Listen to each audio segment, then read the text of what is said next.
जय जय श्री सीताराम भक्तों, स्वागत है आपका हमारा YouTube चैनल ब्रह्मेश्वर महादेव ज्ञान दर्पण में।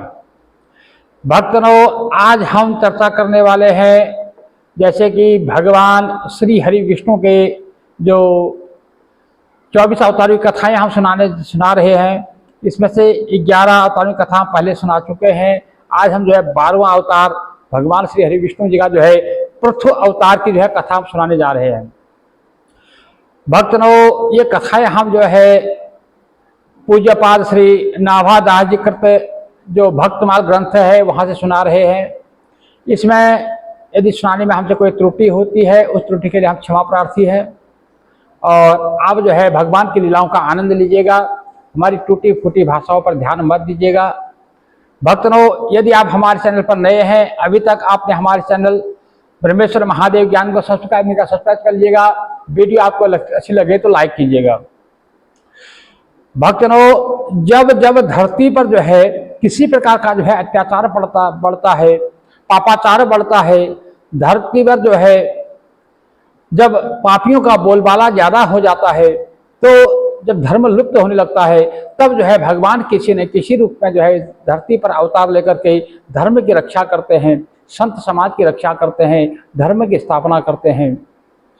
भक्तों, तो श्री गोस्वामी जी लिखते हैं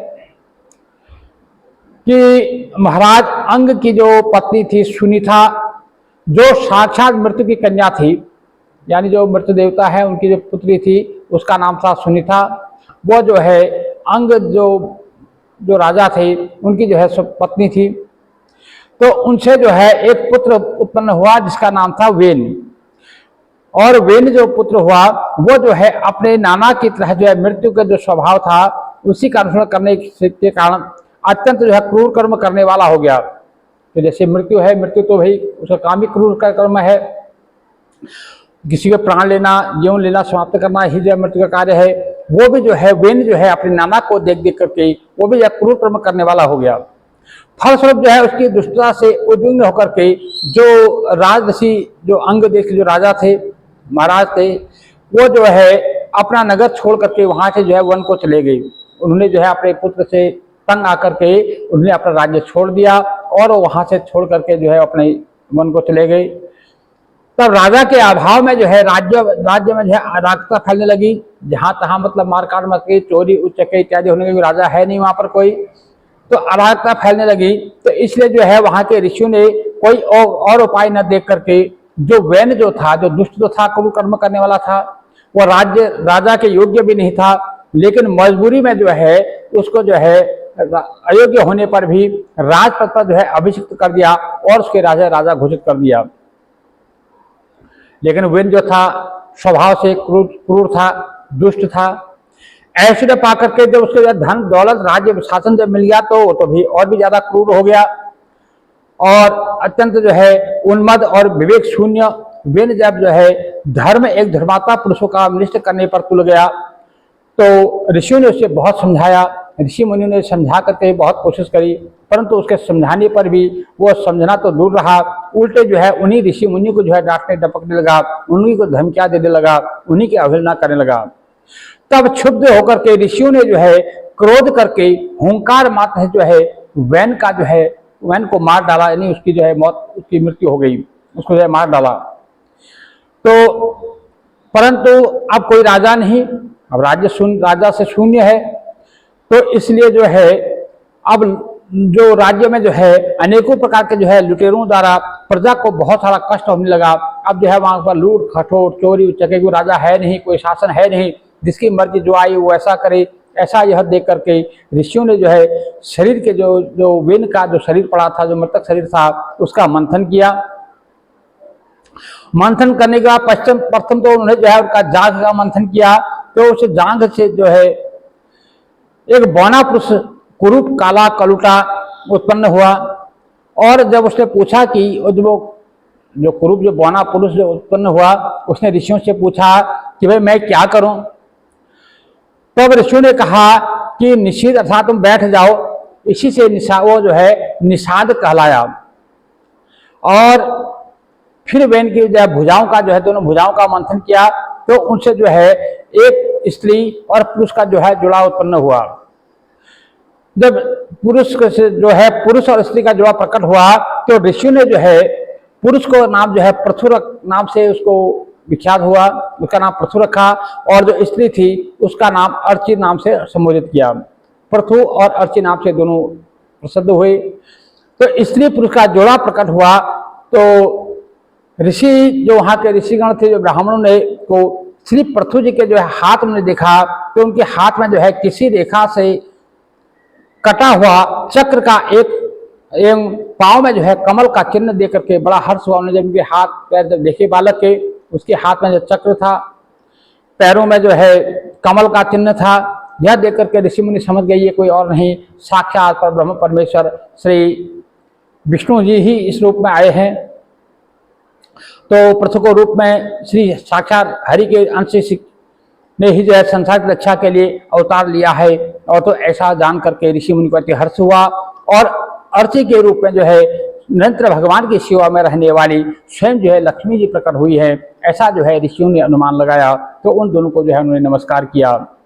तो सुंदर वस्त्र और आभूषण अलंकृत महाराज पृथु का जो है विधिवत जो है राज्याभिषेक किया हुआ, और उस समय जो है अनेक अलंकारों से सजी हुई महारानी अर्ची जो है माता लक्ष्मी का जो अंश जो है अर्ची जी के साथ वे दूसरे अग्निदेव के सदस्य जान पड़ते थे। सब लोगों ने उन्हें जो है तरह तरह के उपहार भेंट किए। इसके पश्चात जो है सूत, मागध और बंधी जनों ने जो है स्तुति की। ब्राह्मणों ने जो है पृथु जी को राजा का रक्षक जो है प्रजा का रक्षक घोषित किया। अर्थात जो है वहां के जो ब्राह्मण जो ऋषिगण थे, उन्होंने कहा कि प्रजा का रक्षक जो राजा है यही रहेगा, और यही जो है हमारे राजा है, और ये प्रजा के जो है रक्षक होंगे। तो वेन के अत्याचार से उत्पीड़ित जो पृथ्वी ने जो है समस्त औषधियों को अपने में छिपा लिया था, क्योंकि जब जब धरती पर अवतार पड़ता, जब अत्याचार बढ़ता है, तो क्योंकि हमारी इस धरती पर जो है भगवान ने सब कुछ देखा है, अन्न, जल, औषधि इत्यादि जो है सब कुछ जो है इस प्रकृति ने जो है हमें इस धरती पर दे रखा है। लेकिन जब पापाचार बढ़ता है, जब अधर्म बढ़ता है, तो अधर्मियों का बोलबाला हो जाता है, तो पृथ्वी क्या होती है, संकुचित हो जाती है। वो सारे जो अच्छे अच्छे जो अनाज है, अच्छे जो फल है, औषधियाँ हैं, उनको अपने अंदर जो है भूगर्भ में जो समेट लेती है।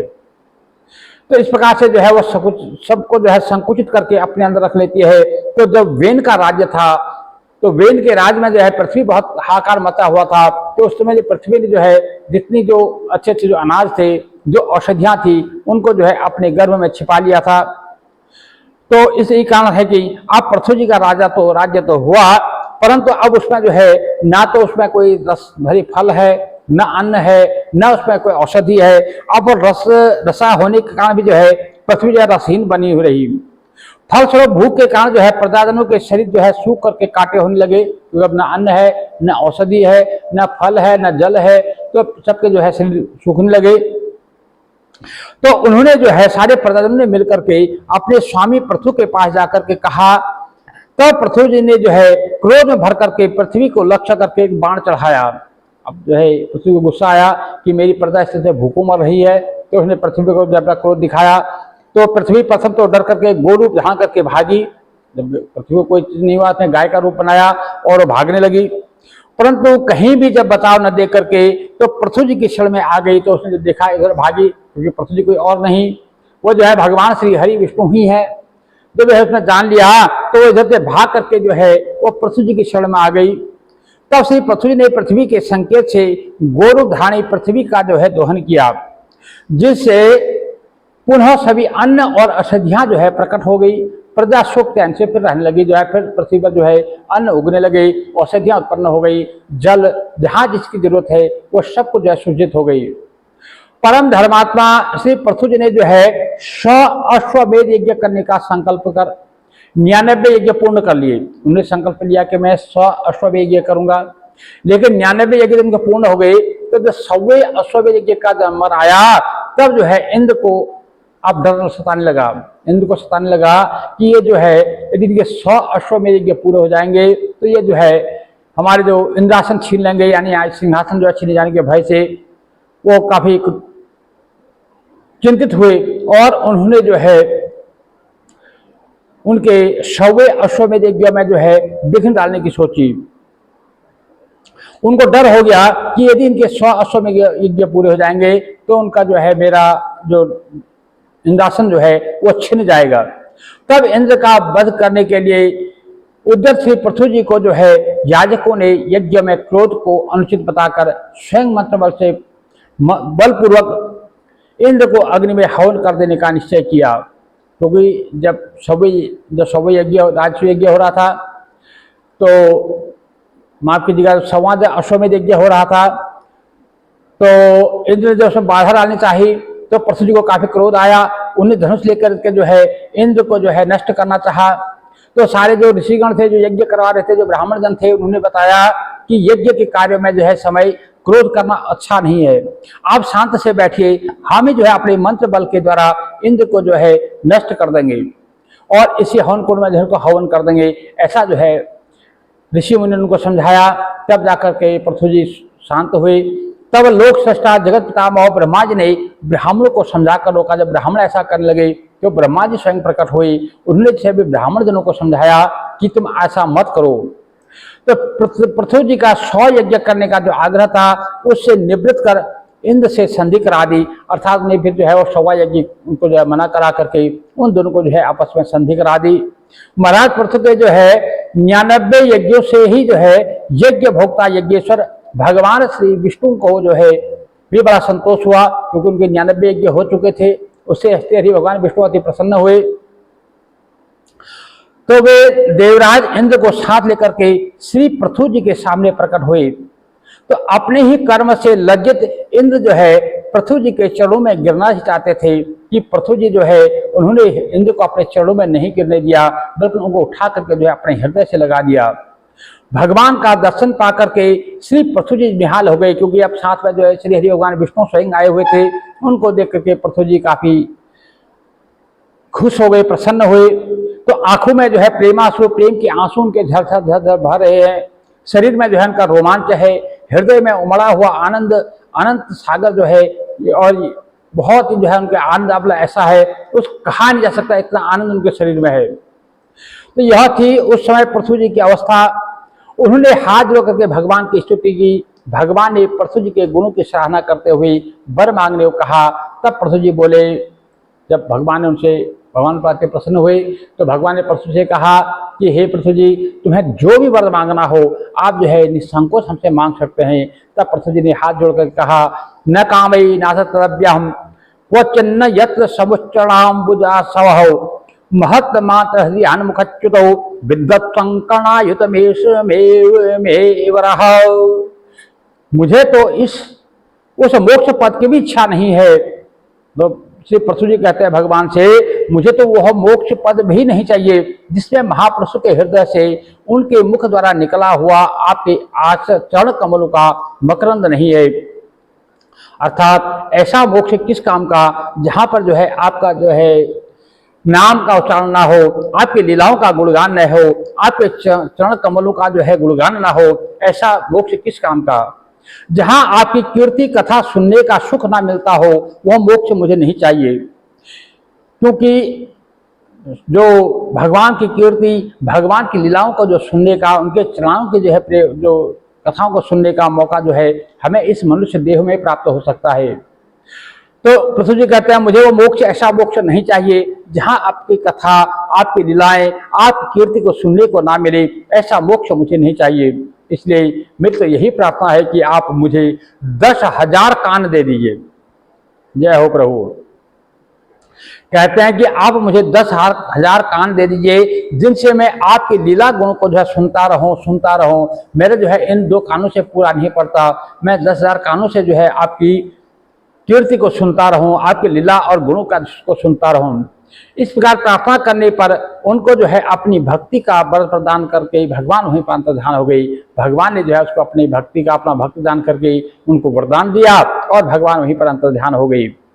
बहुत काल तक धर्मपूर्वक प्रजा का पालन करके पृथ्वी जी ने जो है सनत कुमार जी के उपदेशों का स्मरण कर अब मुझे जो है अंतिम पुरुषार्थ जो है मोक्ष के लिए प्रयत्न करना चाहिए।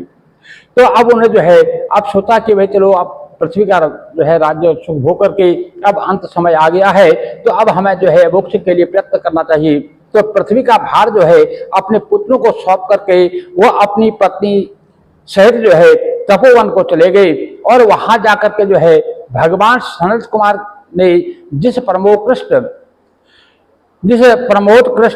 अध्यात्म योग की शिक्षा दी थी, उसी के अनुसार पुरुषोत्तम श्री हरि की आराधना करने लगे और रात दिन जो है हरि के गुणगान, हरि की लीलाओं का चिंतन करने लगे। और अंत में जो है भगवान के श्री चरण कमलों का चिंतन करते हुए वह ब्रह्म स्वरूप में लीन हो गई, अर्थात जो है वहीं पर जो है वो विलीन हो गई। यह देख करके जो महाराज पृथु की जो पत्नी थी अर्ची, तो वो तो पतिव्रता थी, उसने जो है उसी समय देखा कि अब मेरे पति का जो है भगवान में विलय हो गया है, ब्रह्म स्वरूप में वो लीन हो गए हैं। तो उन्होंने उसी में जो है चिता बनाई और अपने पति के साथ जो है वही चिता में जो है वो सती हो गई। परम साध्वी अर्ची को इस प्रकार अपने पति वीरवर पृथु का अनुगमन करते देख सहस्रों वरदायिनी देवियों ने अपने अपने पतियों के साथ उनकी स्तुति की, अनेकों प्रकार से प्रार्थना की, पुष्प वर्षा की, देवताओं के बाजे बजने लगे और जो देवांगनाओं ने जो है पुष्प पुष्प की, गंधर्व नाचने लगे, चारों तरफ से जय जय जयकार हो गई और आकाश मंडल से जय पुष्पों की वर्षा होने लगी। राजति राजा यह स्वनाम सफले कृतः दुदोहं वसुधांग बीजं तस्मै श्री पृथ्वे नमः। तो इस प्रकार से जो है पृथु और अर्ची का जो है वह गुणगान करते हुए सभी देवांगनाएं, सभी देवतागण और सभी जो सूर्य नर गंधर्व है सब उनकी स्तुति करने लगे और आकाश मंडल से जो है पुष्पों की वर्षा करने लगे। तो भक्तों, इस प्रकार से जो है हमने ये पृथु महाराज की जो कथा आपको सुनाई, इसमें यदि कहीं कोई त्रुटि हुई हो उस त्रुटि के लिए मैं क्षमा प्रार्थी हूँ। भक्तों, यदि आप हमारे इस चैनल पर नए हैं, अभी तक आपने हमारे इस चैनल ब्रह्मेश्वर महादेव ज्ञान दर्पण को सब्सक्राइब नहीं किया तो सब्सक्राइब कर लीजिएगा। वीडियो आपको अच्छी लगे तो इसको लाइक कीजिए, ज़्यादा से ज़्यादा शेयर कीजिएगा।